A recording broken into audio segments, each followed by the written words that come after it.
Ave María Purísima, sin pecado concebida. Libro 9, capítulo 9. Las confesiones de San Agustín. Continúa Agustín refiriendo las loables costumbres de su madre. 19. Siendo pues criada mi madre con honestidad y templanza, y hecha por vos obediente a sus padres, más que hecha por ellos obediente a vos. Luego que cumplió la edad de que se requiere para el matrimonio, obedecía y servía al marido que le dieron sus padres como a su señor. Puso gran cuidado en ganarle para vos, proponiéndole y explicándole vuestro ser y perfecciones, no tanto con sus palabras como con sus costumbres, por las cuales la hiciste tan hermosa y amable a su marido, que al mismo tiempo le causaba respeto y admiración. Pero ella toleró de tal suerte las injurias de sus infidelidades, que jamás tuvo por esto la menor desazón con su marido, porque esperaba que vuestra misericordia había de concederle primeramente la fe y después la castidad conyugal. Además de esto, era mi padre por una parte muy benigno y amoroso, y por otra muy iracundo y colérico. Cuando ella le veía enojado, tenía la advertencia de no contradecirle ni de obra ni de palabra. Y después, cuando la ocasión le pareció oportuna y pasado aquel enojo lo veía ya sosegado, entonces le informaba bien del hecho. Si acaso aquel enojo había nacido de su falta de consideración y de no estar bien informado. Así, cuando muchas otras matronas cuyos maridos eran más pacíficos y tratables, traían sus rostros señalados y afeados con cardenales de los golpes que les daban, en sus conversaciones amigables solían ellas reprender la conducta de sus maridos y mi madre sus lenguas. Recordábales, por su chanza, pero en la realidad con mucho juicio, que desde que se les leyeron los contratos matrimoniales debían considerar que se les había leído una obligación con la que habían quedado hechas criadas de sus maridos, que teniendo esto presente, estando en calidad de criadas, no debían engreírse ni ensoberbecerse contra sus señores. Admirándose ellas, que sabían muy bien cuán feroz marido tenía que sufrir, y de que jamás se hubiese oído ni por indicio alguno que se hubiese rastreado, que Patricio hubiese puesto las manos en su mujer, ni que siquiera un día hubiesen tenido alguna distensión, le preguntaban con familiaridad y confianza la causa de todo esto. Y ella les enseñaba la conducta que tenía con su marido, que es la misma que dejó insinuada. Las que tomaban su consejo le daban las gracias por el bien que habían experimentado, y las que no imitaban su conducta, pues se veían oprimidas y maltratadas. 20. También a puros obsequios y por medio de una continua paciencia y mansedumbre, supo vencer el ánimo de su suegra, de tal suerte que, siendo así que antes le tenía muy enojada por los chismes de algunas malas criadas, la suegra misma, de su propia voluntad, se quejó de ellas a su hijo Patricio. Le descubrió cuáles eran las que con sus malas lenguas habían sido causa de que ella estuviese mal con su nuera y de que se hubiese perturbado la paz de su casa, y le pidió que las castigase como correspondía. Así, después que él, ya por dar gusto a su madre, ya por cuidar del buen gobierno de su familia, o ya por atender a la paz y concordia de dos personas tan suyas como esposa y madre, castigó a las acusadas a satisfacción de su madre, que las había acusado. Y dijo esta misma a todas las criadas que aquellos eran los premios que de allí en adelante debía esperar de su mano cualquiera que, juzgando que le agradaba, le fuese a contar algo de su nuera. Y no atreviéndose ya ninguna de ellas a ejecutar tal cosa, vivieron las dos con benevolencia y unión de corazones tan gustosa como memorable. También vos, misericordiosísimo Dios y Señor mío, habíais dado a aquella tan buena sierva vuestra, en cuyas entrañas me creasteis, el excelente don de apaciguar luego que podía los ánimos de cualesquiera que estuviesen entre sí reñidos y discordes.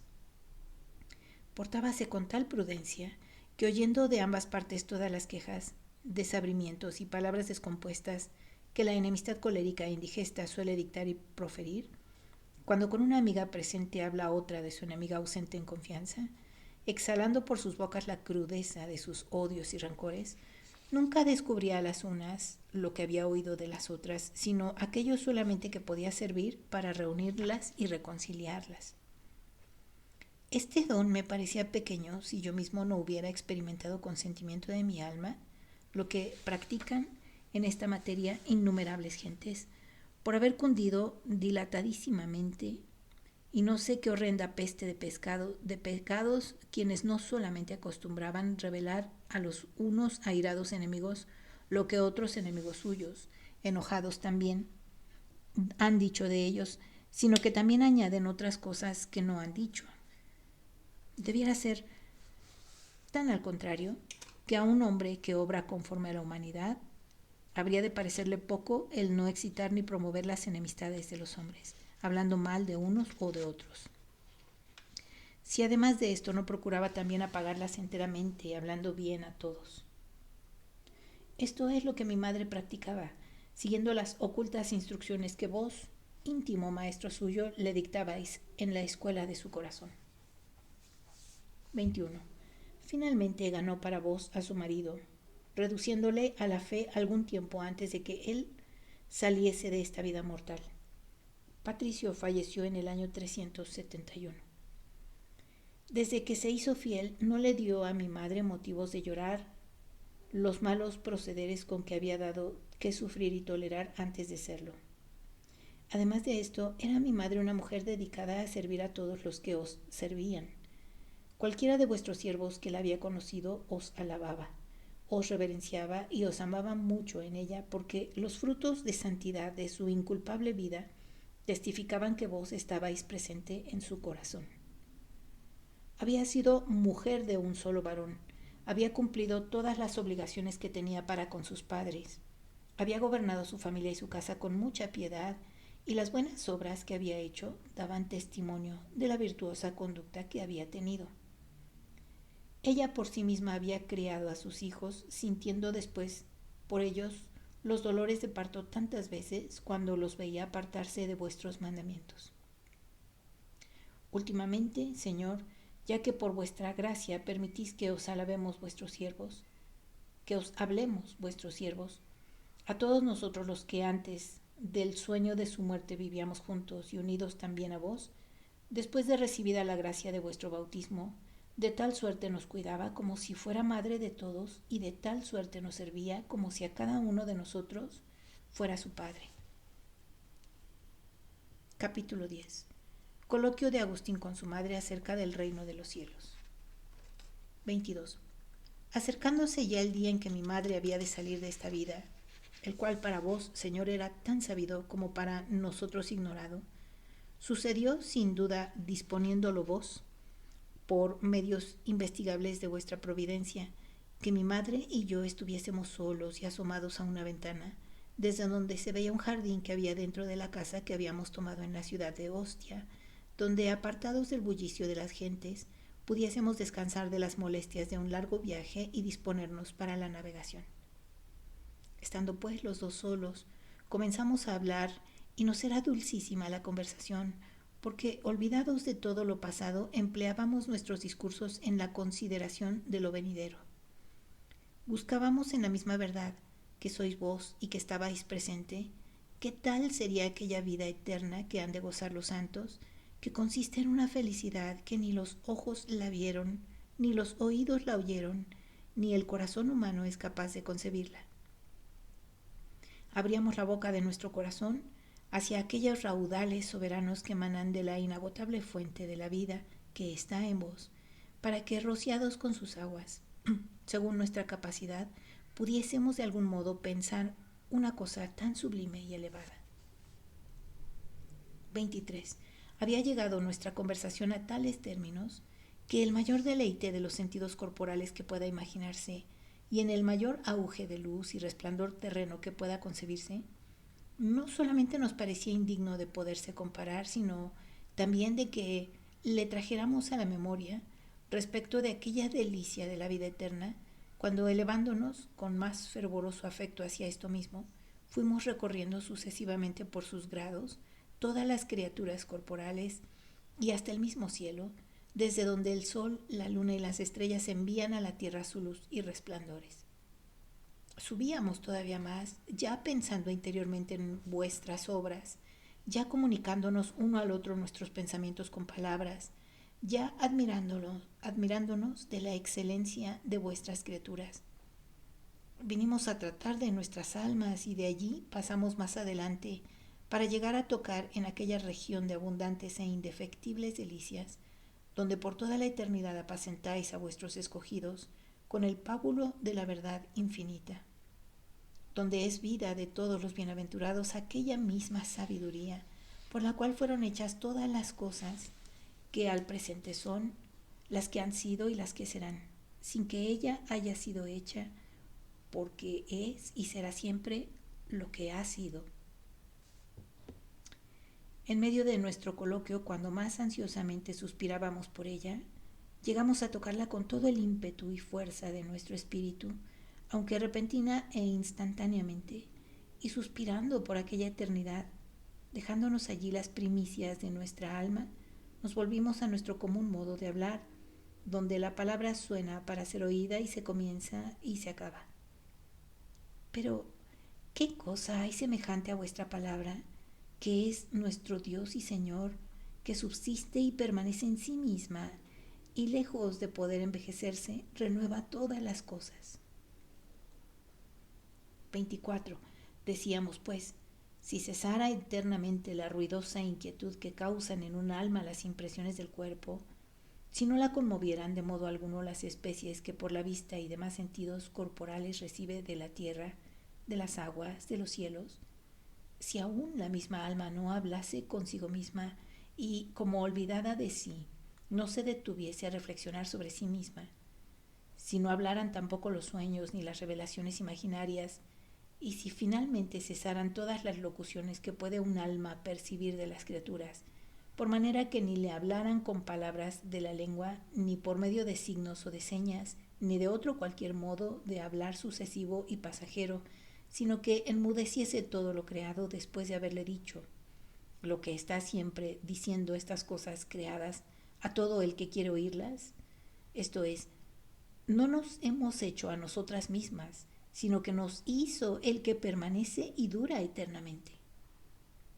Sí, si dicho esto callara enteramente todo lo creado, y guardando un silencio profundo todo el universo como para atender y escuchar al que le creó, entonces hablase él solo a aquella alma, no por medio de las criaturas, sino por sí mismo, de modo que oyésemos su palabra, no de boca de hombres, ni de voz de ángeles, ni mediante algún ruido de las nubes, ni por símbolos ni enigmas, sino por el mismo Creador que el alma ama en esas criaturas, y le oyera hablar sin ellas, como ahora nosotros mismos acabamos de experimentar en aquel feliz instante en que nuestro espíritu subió tan alto que rápidamente llegó a tocar nuestro pensamiento aquella sabiduría infinita que eternamente subsiste sobre las cosas.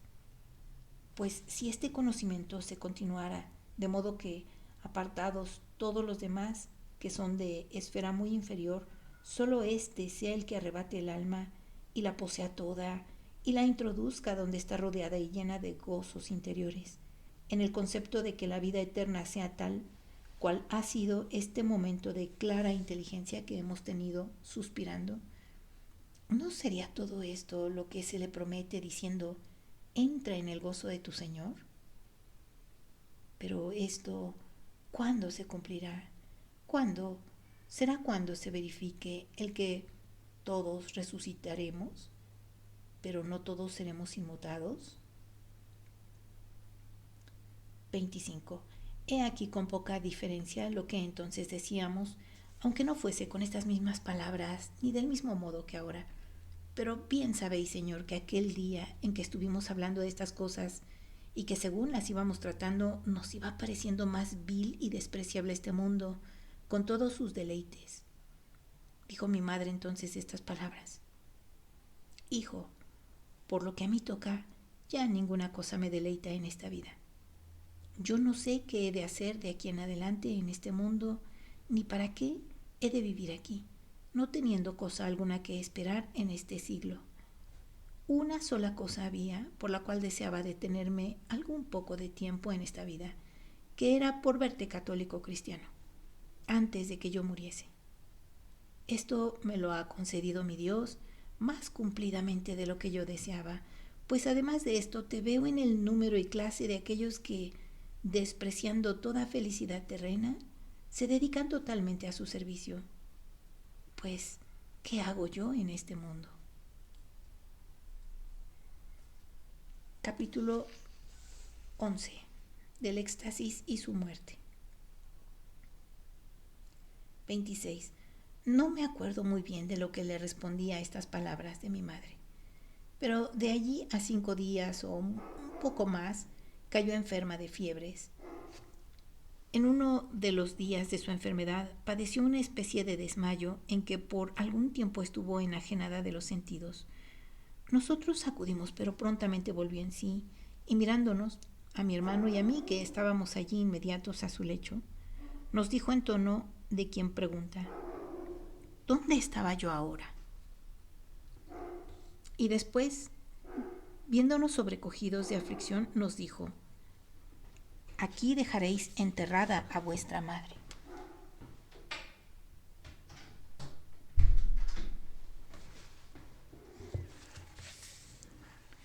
Yo callaba y reprimía el llanto, pero mi hermano le dijo no sé qué palabras que aludían a desearle como cosa feliz el que muriese en su patria y no en un país tan extraño. Ella, habiendo oído esto, mirándoles primero con un rostro severo y desazonado, como reprendiéndole con los ojos que pensase de aquel modo, y mirándome después a mí, dijo: mira lo que dice. Luego, hablando con entrambos, añadió: enterrad este cuerpo donde quiera, y no tengáis más cuidado de él. Lo que únicamente pido y os encomiendo es que os acordéis de mí en el altar del Señor, donde quiera que os halléis. Habiendo manifestado su pensamiento con las palabras que pudo, se quedó callando, y agravándose la enfermedad, creció también su fatiga. 27.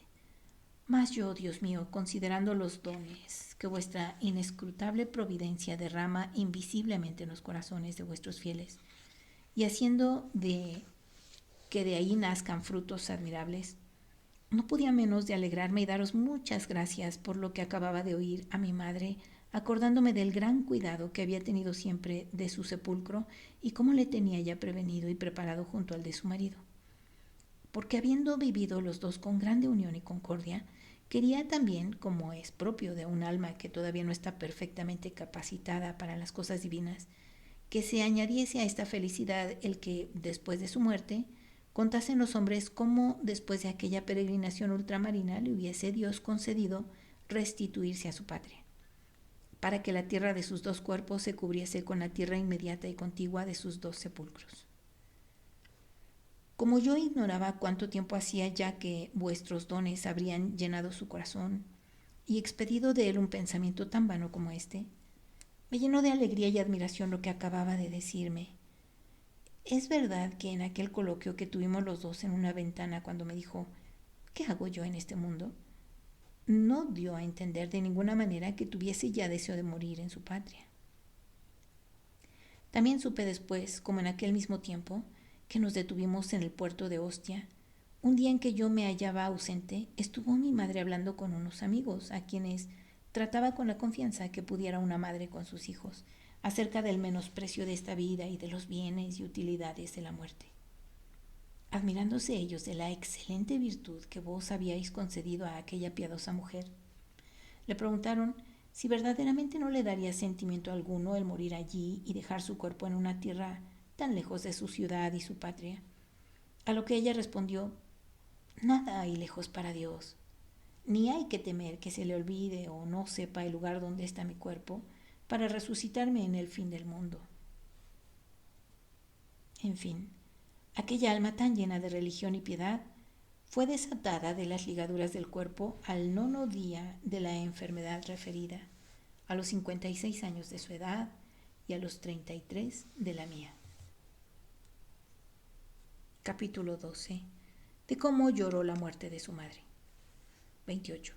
Al mismo tiempo que yo cerraba sus ojos al cadáver, se iba apoderando de mi corazón una tristeza grande que iba a resolverse en lágrimas, Pero mis ojos, obedeciendo al violento imperio del alma, absorbían toda la corriente de su llanto, de modo que pareciesen enjutos, y en esta repugnancia que hacía al desahogo del llanto, tenía que vencer y que padecer mucho. El joven Adeodato, luego que mi madre dio el último aliento, comenzó a llorar a gritos, pero a persuasión de todos nosotros se sosegó y salió. A este modo también era lo que yo experimentaba, pues aquel primer movimiento que con pueril flaqueza me quería hacer prorrumpir en llantos y gemidos, a la voz y precepto de mi alma, como de sujeto más prudente y juicioso, se reprimía y callaba.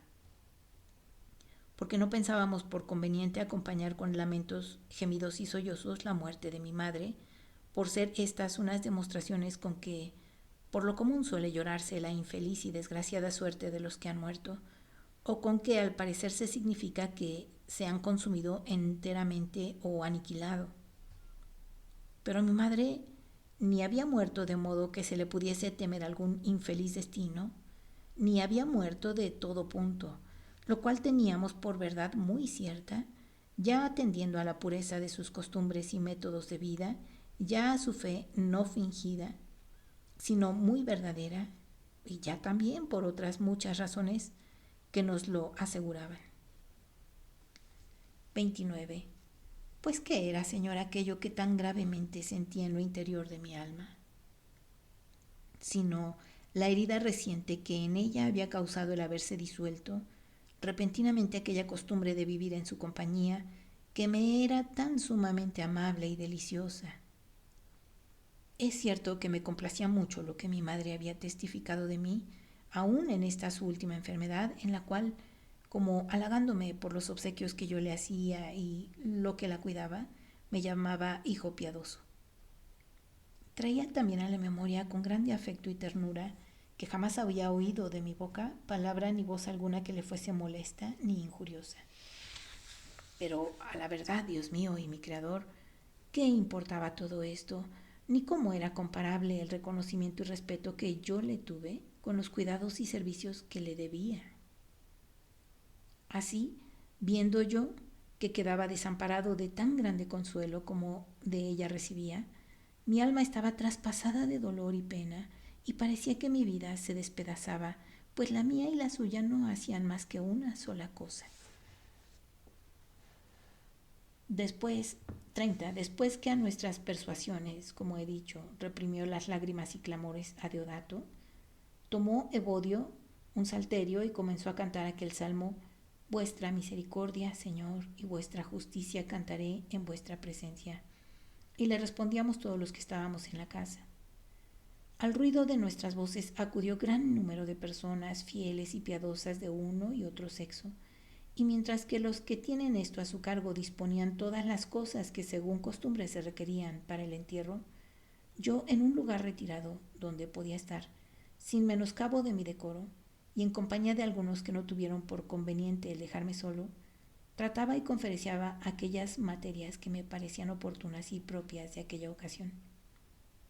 Esta disputa e indagación de la verdad servía como de lenitivo a mi dolor y tormento, que solamente a vos era notorio, pues los demás que me acompañaban y oían atentamente nuestras conferencias no solamente ignoraban mi pena y sentimiento, sino que juzgaban que estaba sin pesadumbre ni dolor alguno. Pero bien llegaban a vuestros oídos las interiores voces de mi alma con que yo me reprendía a mí mismo la debilidad y poca fortaleza de mi afecto, aunque las circunstancias no pudiesen oírlas. También delante de vos comprimía el ímpetu de mi tristeza, la que cesando por brevísimo tiempo volvía a prevalecer y apoderarse de mi corazón, aunque no tanto que me hiciese prorrumpir en lágrimas ni se advirtiese alguna mutación en mi semblante. Pero yo bien sabía cuán gravemente oprimido estaba mi corazón y acongojado. Y como por otra parte me desazonaba mucho el que hiciesen de mí tan fuerte y poderosa impresión estos sucesos humanos, que forzosa y necesariamente han de suceder, ya por el orden de vuestra providencia que tienes establecido, o ya por ser propios de nuestra condición y naturaleza, con otro nuevo dolor sentía mi dolor primero y me afligía con duplicada tristeza. 31. Llegóse el tiempo de llevar el cadáver, y no lloré en todo el camino, ni a la ida ni a la vuelta, pues ni aun en aquellas preces y oraciones que os hicimos mientras se os ofrecía por su calma el sacrificio de nuestra redención, estando ya puesto el cadáver junto a la sepultura antes de que se enterrase, como allí se acostumbraba a hacer, ni en aquellas preces me encendí ni lloré. Sin embargo, estuve todo el día poseído interiormente de una gran tristeza, y del modo que me permitía la turbación de mi alma, os suplicaba que sanaseis mi dolor. Pero vos no lo hacíais, y era, según creo, para que a lo menos por esta experiencia mía aprendiese y tuviese en la memoria la gran fuerza que tienen los lazos de toda costumbre contra todas las reflexiones que pueda hacer un alma que ya está desengañada y no se alimenta de la falsedad y de la mentira. Entonces me pareció que también me convendría tomar baños, porque había oído decir que en latín se llamaban balnea, del nombre griego balanión, para significar que expelen y echan fuera del alma toda aflicción y tristeza. Pero también debo confesar a vuestra infinita misericordia, con la que sois Padre mío y de todos los huérfanos, que después de haberme bañado, me hallé del mismo modo que antes, porque el calor del baño no pudo hacer que expeliera por sudor la amargura y la tristeza de mi alma. Dormí, pues, un rato, y cuando desperté conocí que mi pena y sentimiento en parte se me había mitigado. Entonces, estando solo en mi lecho, se me acordaron aquellos versos tan verdaderos de vuestro siervo Ambrosio, en que hablando con vos dice: Divino creador del universo, que los cielos regís de polo a polo, engalanando el día con el terso y hermoso resplandor que el sol da solo, y que la noche, para fin diverso, vestís de luto con gustoso dolo de los sentidos, que al trabajo adverso habilita los miembros fatigados por medio del descanso y del reposo, para que por el sueño confortados vuelvan a su ejercicio laborioso. Asimismo, las almas angustiadas, con cuidados, disgustos, sutilezas, mediante el sueño, miran aliviadas sus penas, aflicciones y tristezas, etc. 32. Pero desde estas consideraciones volvía yo a recaer poco a poco en los antecedentes y pasados sentimientos, acordándome de aquella vuestra sierva, de su vida y de su conducta fiel tan piadosamente ordenada a vos, como santamente halagueña y suave para mí, y no pudiendo reprimir el sentimiento de verme privado de ella, repentinamente me dio gana de llorar delante de vos por ella y por mí, tomando motivos para llorar de su proceder y el mío. Así solté el dique a mis lágrimas, que hasta entonces tenía reprendidas, dejándolas correr cuanto quisiesen hasta que nadasen y descansase mi corazón en ellas, como efectivamente descansó por ser vos el único testigo que había de mi llanto, no habiendo allí persona humana que diese a mis lágrimas alguna interpretación vana y siniestra. Ahora, Señor, también os lo confieso por escrito. Léalo el que quisiese e interprételo como gustare. Si le pareciese que hice mal y que pequé por haber llorado a mi madre por un corto espacio de tiempo, a una madre muerta allí a mis ojos y que por muchos años me había llorado a mí para que viese a los vuestros, le pido que no se ría de mi llanto. Antes bien, si tiene bastante caridad, llore él también por mis pecados delante de vos, Dios mío, que sois el Padre de todos aquellos fieles que son hermanos de vuestro Hijo Jesucristo. Capítulo 13. Ora Agustín a Dios por su difunta madre. 33. Pero ahora que ya estoy sano de aquella herida que penetró mi corazón y en que pudiera reprenderse por excesivo mi canal afecto, os ofrezco, Dios mío, por aquella sierva vuestra, otro muy diferente género de lágrimas que dimanan del temor que padece mi espíritu, considerando los peligros que cualquier alma que contrae la culpa y muerte de Adán. Pues aunque mi madre fue vivificada en Cristo y también mientras vivió en este mundo, tuvo una conducta tan justificada que su fe y sus costumbres dan motivo de que se alabe y bendiga vuestro santo nombre, y con todo eso no me atreveré a asegurar que desde que le disteis la vida de la gracia en el bautismo, no se le escape de su boca siquiera una palabra que por vuestros mandamientos estuviese prohibida. Y sabemos que la verdad por esencia, que es vuestro unigénito Hijo, dejó dicho en su Evangelio que si alguno injuriase a su hermano diciéndole que es un fatuo, se hacía digno del infierno. Así, desventurado hombre, por más laudable que haya sido su vida, si vos le juzgarais sin misericordia. Mas, como no escudriñáis con todo este rigor nuestros pecados, confiadamente esperamos hallará en vuestra piedad algún lugar el perdón. Y a la verdad, Señor, cualquiera que delante de vos contara y alegrara sus verdaderos méritos, ¿qué haría sino contar lo que vos le habíais dado? Pues todos son dones vuestros. Oh, si los hombres acertasen a conocer que son hombres, y el que se alaba y se gloría, se alabase y se gloriase en el Señor. 34. Yo pues, oh alabanza, alabanza mía, vida mía, Dios de mi corazón, dejando ahora aparte todas las buenas obras de mi madre, por las cuales os doy muchas gracias, con gran gusto mío, os pido ahora el perdón de sus pecados. Concedédmelo, Señor, por los méritos de Jesucristo, que murió pendiente del árbol de la cruz y que fue el remedio universal de todas nuestras llagas, y ahora, sentado a vuestra diestra, no cesa de interceder por nosotros. Yo sé que ella ejercitó las obras de misericordia y que perdonó muy de corazón a todos los que la habían ofendido. Pues vos, Señor, perdonad también a ella sus deudas. Si contrajo algunas en tantos años como vivió después que fue lavada en el agua saludable del bautismo. Perdonadla, Señor, perdonadla, os ruego, y no entréis con ella a juicio. Sobresalga, Señor, vuestra misericordia sobre vuestra justicia, ya que no puede faltar la verdad de vuestras palabras, y vos habéis prometido tener misericordia con los que han sido misericordiosos. Si ellos lo fueron, a vuestra misericordia deben el haberlo sido. Y como dice vuestro apóstol Pablo, tendréis misericordia de los mismos con quienes antes habéis sido misericordioso, y daréis vuestra misericordia a aquellos con quienes querráis usarla. 35. Yo bien creo que ya vos habéis ejecutado lo mismo que os suplico, pero llevad a bien, Señor, que yo os explique estos deseos de mi voluntad.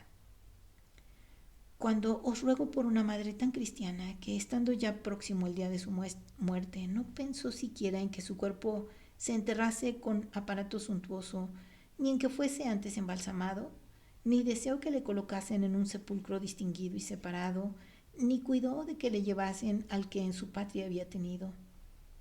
Nada de esto nos mandó, sino únicamente que nos acordásemos de ella en el sacrificio del altar, al cual todos los días asistía y cooperaba indispensablemente.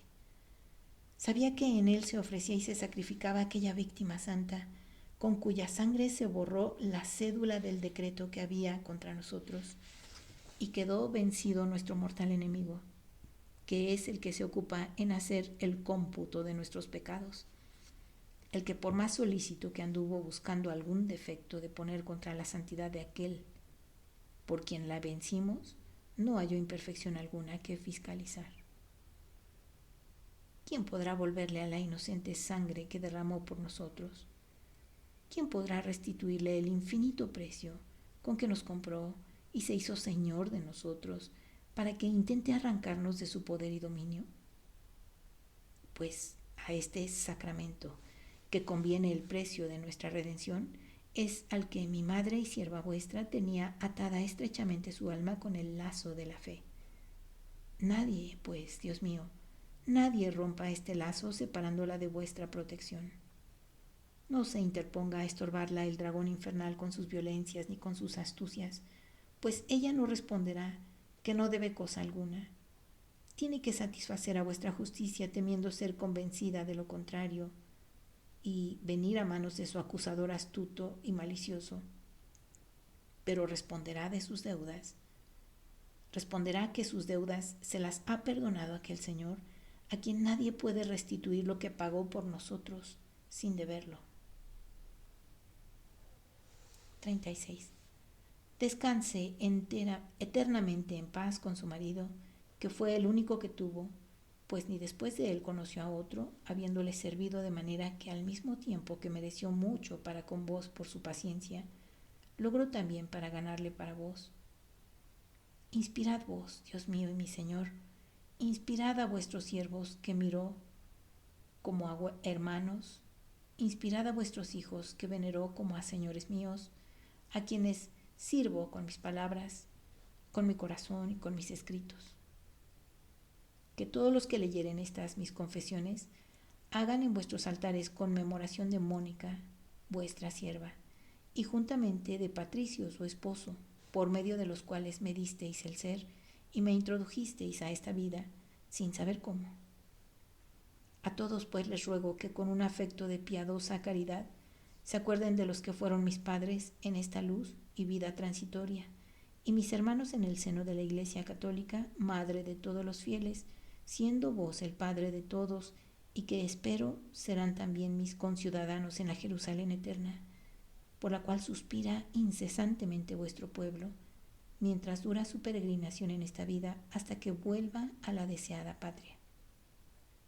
Así tendré yo el consuelo de haber procurado a mi madre las oraciones de muchos y de que por medio de mis confesiones logré más abundantemente que por mis oraciones solas la última cosa que me pidió y me encargó. El Señor te bendiga y te guarde, haga brillar su rostro sobre ti y te conceda su gracia. Que el Señor vuelva su rostro hacia ti y te conceda su paz.